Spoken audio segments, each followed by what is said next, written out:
ঢাকাই সিনেমার জনপ্রিয় অভিনেত্রী নুসরাত ফারিয়া অভিনয় দক্ষতা দিয়ে দর্শকদের মনে জায়গা করে নিয়েছেন। অভিনয়ের পাশাপাশি সামাজিক যোগাযোগ মাধ্যমে বেশ সরব রয়েছেন। নুসরাত ফারিয়া এক পোস্ট দিয়ে ভক্তদের কাছে দোয়া চেয়েছেন। আমার জন্য পাত্র না খুঁজলেও চলবে উল্লেখ করে অভিনেত্রী পোস্টে লিখেছেন, জীবনটা সোশ্যাল মিডিয়ার মতো সহজ হলে খুব ভালো হতো, কিন্তু বাস্তবতা অনেক অন্যরকম। তাই আপাতত আমার জন্য পাত্র না খুঁজলেও চলবে। নুসরাত ফারিয়ার ভাষ্য, অনেকদিন পর পর আমার বিয়ে নিয়ে মাতামাতি হয়, দেখতে মজাই লাগে, কিন্তু এখন কাজ আর একটু পড়াশোনা করতে চাই, এটার জন্য দোয়া করবেন প্লিজ।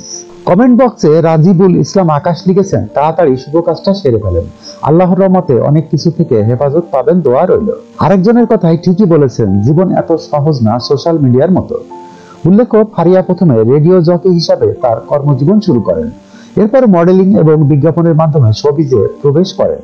2015 সালে তিনি তার প্রথম চলচ্চিত্র আশিকি দিয়ে চলচ্চিত্রে আত্মপ্রকাশ করেন। এটি একটি ভারতীয় বাংলাদেশি যৌথ প্রযোজনার ছবি, যেখানে তার বিপরীতে ছিলেন অঙ্কুশ হাজরা। এই চলচ্চিত্রটি বাণিজ্যিকভাবে সফল হয় এবং নুসরাত ফারিয়াকে জনপ্রিয় করে তোলে। যখনকার খবর তখনই দেখতে চোখ রাখুন সুন 24 টিভিতে। চ্যানেলটি সাবস্ক্রাইব করুন।